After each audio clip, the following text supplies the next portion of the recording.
Welcome learners. Today we will start the unit 1 Understanding Diversity. Start करने से पहले आपको बता देते हैं what is in this chapter. इस चैप्टर में हम पढ़ेंगे व्हाट इज डाइवर्सिटी. को समझने के लिए टू समीर्स हैं यहाँ पर, उनकी स्टोरी के थ्रू आपको बताया जाएगा. Then what does diversity add to our lives. Diversity in India. इसको समझने के लिए लद्दाख और केरला के बीच में हम एक कंपैरेटिव स्टडी को पढ़ेंगे. And than unity in diversity. So let's begin. What is diversity? Diversity means various types of living being which differ from one another in terms of appearance, like, dislike, behavior, habit, languages they speak, region, etc. अब हम सारे जितने भी individuals हैं, we can not be same, exactly same कभी नहीं हो सकते. We all are different from each other. हम सब दिखने में अलग अलग हैं, कोई भी हम में से एक जैसा नहीं है. हम सबकी पसंद नापसंद, लाइक डिसलाइक, हमारा बिहेवियर, हमारी आदतें, जो लैंग्वेज हम बोलते हैं, जिस जगह हम रहते हैं, जो रिलीजन हम फॉलो करते हैं, एवरीथिंग इज डिफरेंट. ऐसा नहीं होगा कि एग्जैक्टली सेम सबका एक जैसा कुछ हो. अब इसको समझने के लिए हम देखते हैं, यहाँ पर 3 ड्राइंग्स दी गई हैं जो कि एक ही क्लास के बच्चों ने बनाई है. देखिए, तीनों की ड्राइंग्स बिल्कुल डिफरेंट हैं, जबकि तीनों बच्चे एक ही एज ग्रुप के हैं. तीनों को एकदम इक्वल रिसोर्सेज दी गई, सब कुछ सेम प्रोवाइड किया गया. बट क्योंकि सबकी लाइक डिसलाइक सब कुछ डिफरेंट होता है, तो इसलिए पेंटिंग्स देखिए, किसी ने ऐसी बॉय की पेंटिंग बनाई है, एक ने गर्ल बनाई with short hair and colourful beautiful dress. अब किसी ने गर्ल ही बनाई है but with long hair and big eyes and a long blue colour dress. So we cannot be exactly same. This is diversity. इसको और समझने के लिए एक इंफॉर्मेशन है जो हम सबको फिल करनी होगी, और हम देखेंगे कि हम सबके आंसर्स एक दूसरे से डिफरेंट होंगे. When I go out, I like wearing T-shirt and jeans. ये मेरा आंसर है क्योंकि मुझे इसी में कंफर्टेबल लगता है जब मैं बाहर जाती हूँ. At home I speak in Hindi. My favorite sport is badminton. I like reading books about fiction stories. तो ये मेरी चॉइसेस हैं, मेरी लाइक्स एंड डिसलाइक्स हैं. आप चेक कीजिए, अपने फ्रेंड्स का देखिए, आप सबका आंसर मैच नहीं होगा, सबका कुछ ना कुछ आंसर डिफरेंट होगा. अब यहाँ स्टोरी होती है 2 समीर्स के बारे में. टॉपिक है आपका मेकिंग फ्रेंड्स. ये एक ट्रैफिक सिग्नल है जहां पर एक बॉय है जो साइकिल में जा रहा है. तभी वो देखता है कि एक दूसरा लड़का न्यूज़पेपर सेल करने के लिए आया है, और उन दोनों में बातचीत शुरू हो जाती है. बातचीत करते हैं जब लोग, तो उन्हें पता चलता है कि उन दोनों का ही नाम समीर है. तो अब उस कंफ्यूजन को क्लियर करने के लिए वो अपना नाम रख देते हैं समीर 1 एंड समीर 2, समीर 1 और समीर 2. अब जो लड़का था समीर, जो न्यूज़पेपर सेल करता है, वो कभी स्कूल नहीं गया था. क्यों नहीं गया था? क्योंकि वो बहुत ही यंग एज से उसने काम स्टार्ट कर दिया था. और काम क्यों स्टार्ट कर दिया था? क्योंकि वो एक पुअर फैमिली को बिलोंग करता था. अब जब उन दोनों में बातें हुई तब पता चला कि जो दूसरा समीर है, यानी ये साइकिल वाला जो समीर है, ये स्कूल भी जाता है, इसको इंग्लिश भी आती है, हिंदी भी आती है, और ये हिंदू रिलीजन को फॉलो करता है. वहीं जो समीर 1 था, समीर 2 है, वो मुस्लिम रिलीजन को फॉलो करता है. तो उन दोनों ने अपना क्या नाम रखा? ये साइकिल वाले लड़के ने बोला कि आज से मैं समीर 1 हूं और तुम हो समीर 2. बट फिर अगले दिन क्या हुआ कि वो समीर 2 वहां न्यूज़पेपर सेल करने के लिए आया, लेकिन उसने बताया कि उसकी फैमिली मेरठ में है और वहां कुछ प्रॉब्लम हो गई है. इन दोनों के बीच में इतना डिफरेंस था, लाइक ये पढ़ा लिखा था, स्कूल जाता था, इसके पास रिसोर्सेस थे, अपॉर्चुनिटी थी, बट समीर 2 के पास नहीं थी. बट फिर भी ये फ्रेंड्स बन गए. आगे की इसकी स्टोरी को समझने के लिए नेक्स्ट टॉपिक पर हम लोग मूव करते हैं. जो हमने स्टोरी पढ़ी थी, सुनी थी समीर एक और समीर दो के बारे में, उसी के बेसिस पर कुछ इनके डिफरेंसेस हैं जिससे आपको ये चीजें और क्लियर होंगी। जैसे उन दोनों की लैंग्वेज जो थी, समीर एक जो साइक्लर था उसको इंग्लिश और हिंदी दोनों लैंग्वेज आती थी, वही समीर दो वो केवल हिंदी बोल सकता था क्योंकि उसको हिंदी आती थी। फिर अगर इनके रिलीजियस बैकग्राउंड की बात करें तो समीर एक फॉलोवर था हिंदू रिलीजन का, वहीं Sameer two is a Muslim boy. और कल्चरल बैकग्राउंड की बात करें तो he goes to school Sameer एक, वहीं समीर दो जो है उसका जो बैकग्राउंड है वो पुअर था, तो वो न्यूज़पेपर सेल करता है इसलिए वो स्कूल नहीं जा पाया। Why do you think Sameer, though, did not attend school? Do you think it would have been easier for him to attend school if he wanted to? In your opinion, is it a fair situation that some children go to school and others don't? अब एक question आपके book में है कि आपको क्या लगता है समीर दो कभी स्कूल क्यों नहीं गया, और आपको लगता है कि इसके लिए ये इजी होता अगर वो जाना चाहता, और क्या आपकी ओपिनियन में ये सही है कि कुछ बच्चे तो स्कूल जा सकते हैं और कुछ नहीं जा सकते हैं? सी इसके आंसर्स जो हैं सबके डिफरेंट होंगे क्योंकि सबका अपना अलग अलग परसेप्शन होता है, अलग थिंकिंग होती है। तो इसको डिस्कस करते हैं।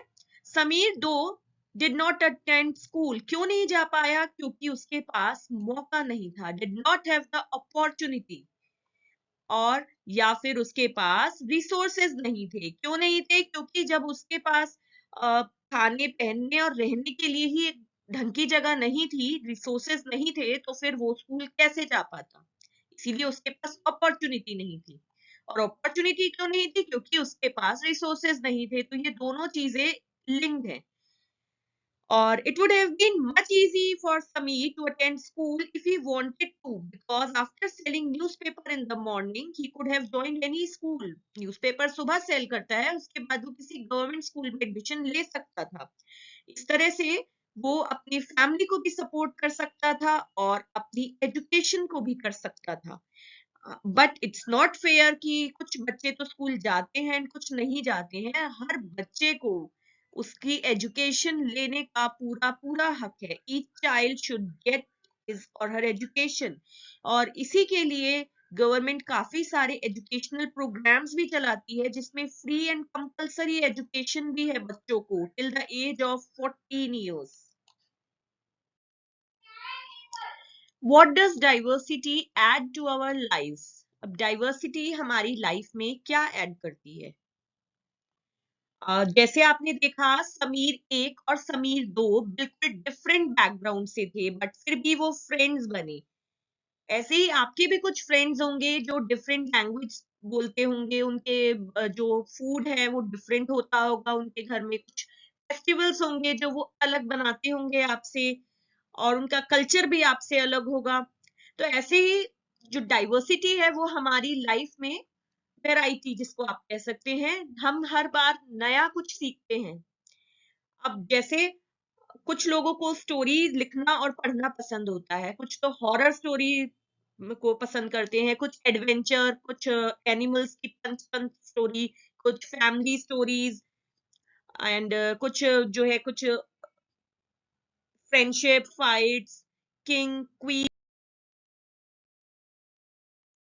इमेजिन कीजिए अगर डाइवर्सिटी नहीं होता और आपको एक स्टोरी लिखने के लिए बोला जाए, या जो भी स्टोरी टेलर्स हैं या राइटर्स हैं उनको बोला जाए किसी ऐसी जगह पर रखा जाए जहां पर सब लोग केवल दो ही कलर के क्लोथ्स पहने, व्हाइट एंड रेड, खाने के लिए सिर्फ पोटैटो मिले, आलू मिले उनको, और एनिमल जो है वो केवल डियर होगा एंड कैट होगी, और उनको एंटरटेन करने के लिए केवल एक ही गेम वो खेल सकते हैं, स्नेक एंड लेडर्स, यानी कि सांप सीढ़ी। तो इमेजिन कीजिए कितना बोरिंग हो जाएगा सब।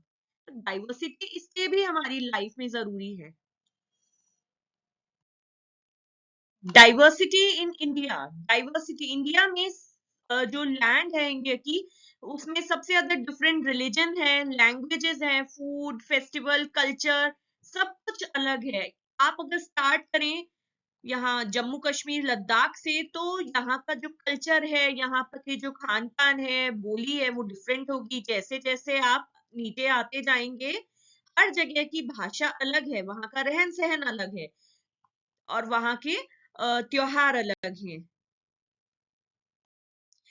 List at least 3 different ways in which people in India do the following. अब इसको और समझने के लिए देखते हैं कि इंडिया में लोग हर काम को कितने अलग अलग तरह से करते हैं। First is different ways in which people पे। आपने देखा होगा आपके आसपास लोग जब प्रेयर करते हैं कैसे करते हैं, या तो वो कोई भजन गाएंगे थ्रू सिंगिंग हाइम, या फिर जो है वो अपने देवी देवताओं की, अपने इष्ट की जो है प्रतिमाओं की, मूर्तियों की पूजा करते हैं, और कई लोग जो है उनको नमाज के थ्रू अपने ईश्वर को याद करते हैं।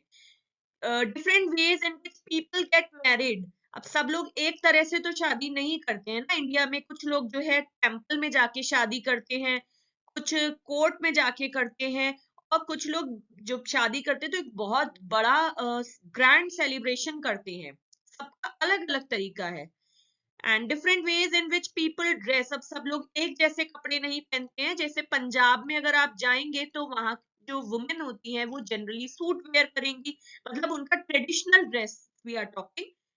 और जो अगर ट्रेडिशनल ड्रेस की बात करें तो पंजाब में वुमेन सूट्स वेयर करती हैं। और बाकी कहीं देखें आप, इवन पंजाब में भी कहीं पे आप देखेंगे कि वुमेन जो है साड़ी भी पहनती है, सूट भी पहनती है। मणिपुर में जाएंगे तो वहां पर उनकी एक स्पेशल ड्रेस होती है, उसको फैनिक बोलते हैं, मणिपुर वुमेन जो पहनती है। और different ways in which people greet each other. जब हम किसी से मिलते हैं तो कैसे ग्रीट करते हैं, कुछ लोग तो नमस्ते बोलते हैं। और जो झारखंड में आदिवासीज हैं वो क्या बोलते हैं एक दूसरे को देख के, जोहर।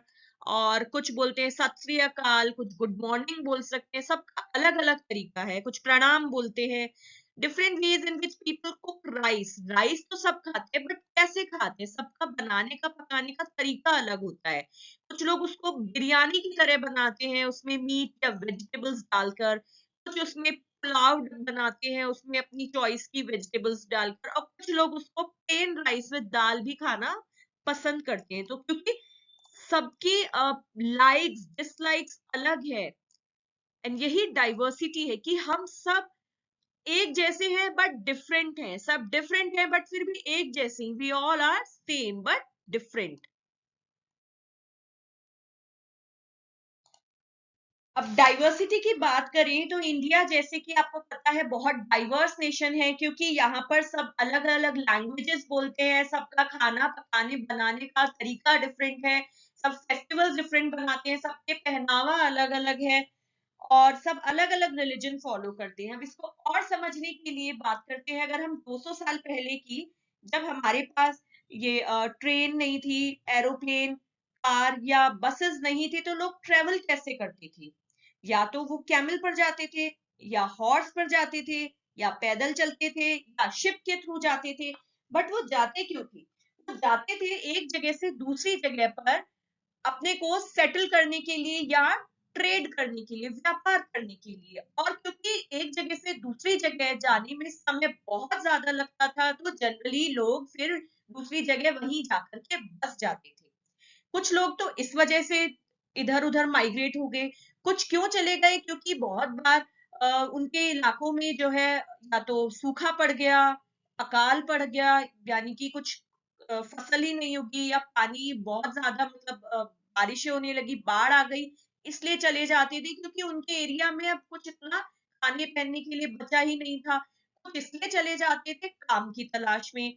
तो जब वो एक जगह से दूसरी जगह गए, नई जगह जाकर उन्होंने घर बनाए।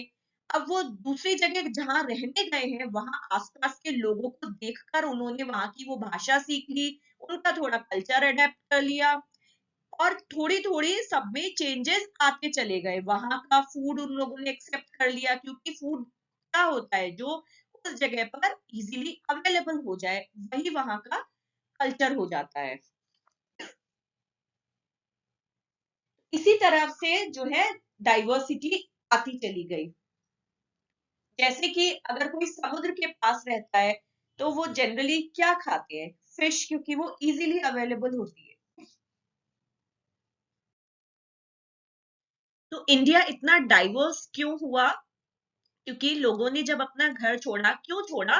या तो नई लैंड सर्च करने के लिए ताकि वो वहां फार्मिंग कर सके, नई जगह सेटल होने के लिए, या वहां पर फेमाइन्स आ गए, या सूखा पड़ गया, या खाने के लिए वहां इनफ रहा नहीं, या कोई लड़ाई हो गई, वॉर हो गया।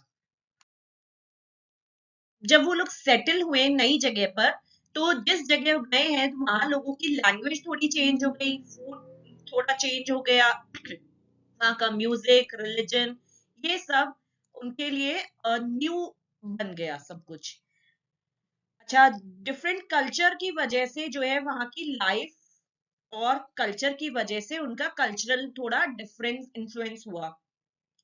अब जैसे जो लोग समुद्र के पास रहते हैं उनकी लाइफ थोड़ी माउंटेन्स में रहने वाले लोगों से अलग होती है, उनका क्लोथिंग अलग होता है, उनकी eating habits, kind of work they do is different. क्यों? क्योंकि जो सी के पास रहता है वहां फिश इजीली अवेलेबल होती है, तो वो ज्यादातर फिशिंग करते हैं, और उनका फूड में भी वही होता है। लाइकवाइज अब जैसे गांव और शहर के लोगों में देख लेते हैं, जनरली गांव में क्या होता है, लोगों के पास बड़े बड़े घर होते हैं, वो अपने खेतों में खुद से अपने क्रॉप्स ग्रो करते हैं, जबकि जो शहर में घर होते हैं वो थोड़े छोटे होते हैं और उनको हर चीज मार्केट से खरीदनी पड़ती है, क्योंकि शहरों में इतना स्पेस नहीं होता कि आप वहां पर अपनी खुद की फार्मिंग कर सके या अपने खुद के आपके खेत हों। इसको और डिटेल में समझने के लिए कंपैरेटिव स्टडी है लद्दाख के बारे में और केरला के बारे में। As you can see, Ladakh जो है माउंटेन्स के बीच में एक डेजर्टेड एरिया है, जहां पर डेजर्टेड मतलब जहां क्रॉप्स वगैरह नहीं ग्रो होती है। It is a desert in the mountains of Jammu and Kashmir. Little agriculture possible here due to no rainfall, क्योंकि यहाँ रेनफॉल कम होती है तो एग्रीकल्चर यहाँ पर बहुत ही मुश्किल है, और ये पूरे साल स्नो से कवर्ड रहता है। बहुत ही कम ट्रीज यहाँ पर ग्रो होते हैं। पानी पीने के लिए भी लोगों को समर्स में जब स्नो मेल्ट होती है, उसी को फिर वो उनको स्टोर कर कर रखना पड़ता है। पीपल यहाँ पर जनरली जो है शीप्स और गोट्स रखते हैं अपने घरों में। गोट्स जो होती है यहाँ की, दे आर स्पेशल, क्योंकि जो गोट्स होती हैं वो पश्मीना वूल होता है उनके पास, उन गोट्स से मिलता है, और इस पश्मीना वूल से पश्मीना शॉल बनते हैं जो बहुत एक्सपेंसिव होते हैं। ये देखिए, लेडीज यहाँ पर घर में पश्मीना शॉल बनाती हुई आपको दिख रही होंगी, और ये गोट है, ये स्पेशल गोट होती है, इसी एरिया में होती है ये। पीपल यहाँ पर जनरली मीट खाते हैं। क्यों खाते हैं? क्योंकि यहाँ जैसे बताया था एग्रीकल्चर बहुत ही लिमिटेड होता है, इसीलिए उनको मीट खाना पड़ता है। और मिल्क, क्योंकि मिल्क प्रोडक्ट्स लेते हैं, चीज और बटर। क्यों? क्योंकि यहाँ पर सबके घरों में जनरली लोग गोट्स और शीप्स रखते हैं, सारे घरों में गोट, शीप्स, और यहाँ की याक काउज होती है जिनको जोज बोलते हैं। अच्छा, जो लद्दाख है इसमें बहुत से ट्रेड रूट्स हुआ करते थे पहले, जिसको अब आज के टाइम में तिब्बत कहते हैं। तो जो पहले के ट्रेडर्स होते थे वो अपने कैरवान्स में क्या लेकर के चलते थे? Textile, spices, raw silk, carpet. और जो यहाँ का रिलीजन है, लोग ज्यादातर बुद्धिस्ट है। बुद्धिज्म रीच तिब्बत विया लद्दाख, लद्दाख से ही तिब्बत में बुद्धिज्म का रिलीजन ज्यादातर पहुंचा है। Ladakh is also called little Tibet. Islam introduced here almost 400 years ago. There is a significant Muslim population. Ladakh has a rich oral tradition of songs and poems. Kesar Saga, a Tibetan national epic performed and sung by both Muslims and Buddhists. Kerala की बात करते हैं तो as you all know, Kerala south India में एक state है जहां literacy rate सबसे ज्यादा है। It is surrounded by sea on one side and hill to the other. अब स्टेट की खासियत क्या है कि इसके एक साइड से तो ये सी से सराउंड करता है और दूसरी साइड से हिल से करता है। जो हिल्स हैं वहां पर स्पाइसेस उगते हैं। कौन से स्पाइसेस? काली मिर्च, इलायची, कार्डेमम एंड पेपर। यहाँ पर जो जूइश और अरब ट्रेडर्स आए थे वो स्पाइसेस के लिए ही आए थे। The apostle of Christ saint Thomas came here 2000 years ago and believed to bring Christianity in India। अब इंडिया में जो क्रिश्चियनिटी माना जाता है वो केरला से आई थी अराउंड 2000 साल पहले। यहाँ पर काफी अरब ट्रेडर्स भी सेटल हुए और इब्न बतूता 700 साल पहले उन्होंने अपने ट्रैवल लॉग यानी अपनी बुक लिखी थी, उसमें उन्होंने सब मेंशन किया हुआ है। पोर्चुगीज ने जो सी रूट डिस्कवर किया था इंडिया का यूरोप से, वो वास्को डिगामा ने, उन्होंने अपनी शिप जो की थी वो केरला में ही लैंड की थी। अब जैसे कि बताया कि केरला में जूइश भी थे, इस्लाम भी आया क्योंकि काफी अरब ट्रेडर्स सेटल हुए, क्रिश्चियनिटी भी आई, हिंदुइज्म भी आया और बुद्धिज्म भी आया, तो कितनी डाइवर्सिटी आ गई। Fishing nets exactly like Chinese fishing nets called as चीना वाला। यहाँ पर जो नेट होते हैं वो कौन से यूज होते हैं? चीना वाला। अब ऐसा माना जाता है कि ये चाइना से मतलब स्टार्ट हुआ था ना।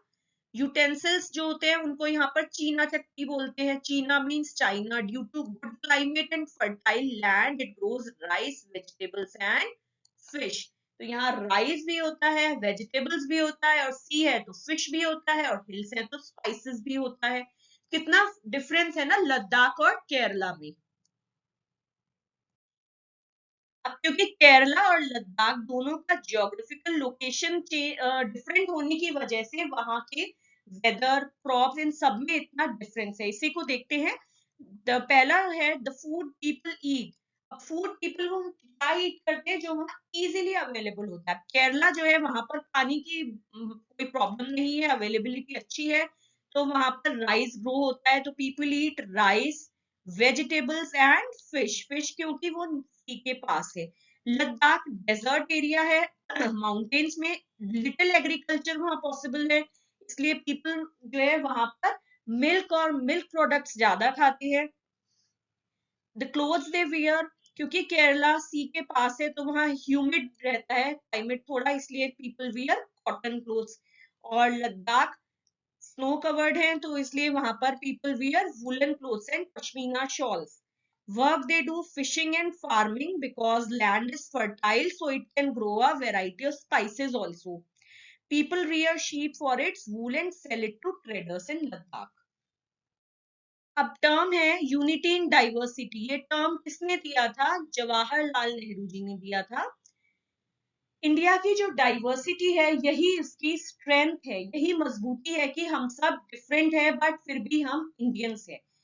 जब हम सब ने ब्रिटिशर्स से फ्रीडम के लिए लड़ाई की थी तो हम सब इंडियंस बनकर लड़े थे, हिंदू मुस्लिम सिख बनकर नहीं लड़े थे। यही हमारी डाइवर्सिटी है। We all are united. People worked together, fought together, went to jail together and got independence together। जब हम सब इंडियंस ने मिलकर लड़ाई की थी, जेल गए थे, तब जाकर सबको इंडिपेंडेंस मिली थी। जलियांवाला बाग मैसेकर जब हुआ था अमृतसर में, जब एक ब्रिटिश जनरल ने ओपन फायर कराया था अनआर्म्ड निहत्थे लोगों पर, जिसमें हजारों लोगों की जान गई थी, वुमेन, मेन, किड्स, हिंदू, मुस्लिम, सिख, रिच, पुअर, सब ने एक साथ प्रोटेस्ट किया था इंडियन बनकर अगेंस्ट द ब्रिटिश। तब हम कोई हिंदू मुस्लिम अमीर गरीब नहीं था। We all are Indians. Caste, religion, region, background doesn't matter. What matters is we all are Indians. क्या मैटर करता है कि हम सब एक हैं। We all are Indians. The Indian flag, it was used as a symbol to protest against the British by people everywhere. India's national anthem, composed by Rabindranath Tagore, is another expression of the unity of India. In what ways does the national anthem describe this unity? अब जो हमारा national anthem है जो रविंद्रनाथ टैगोर ने लिखा था, हमारा ये नेशनल एंथम भी हमारा यूनिटी को शो करता है। बट कैसे कैसे करता है? It is an expression of Indian unity. It is संग in all parts of India. पूरे इंडिया में एक ही नेशनल एंथम है और हमारा नेशनल एंथम सब गाते हैं, डिफरेंट बैकग्राउंड की, चाहे किसी भी जेंडर के हो, किसी भी एज के हो, कोई रिलीजन फॉलो करते हो, जब भी नेशनल एंथम गाया जाता है हम सब खड़े हो जाते हैं उसको रिस्पेक्ट देने के लिए। This is unity in diversity, क्योंकि ये हमारी कंट्री को ग्रेटिट्यूड है, हम रिस्पेक्ट दे रहे हैं उसको। तो we all are same but we all are different, अलग अलग हैं बट फिर भी जब हम बात करते हैं इंडिया की तो we all are one, we all are Indians.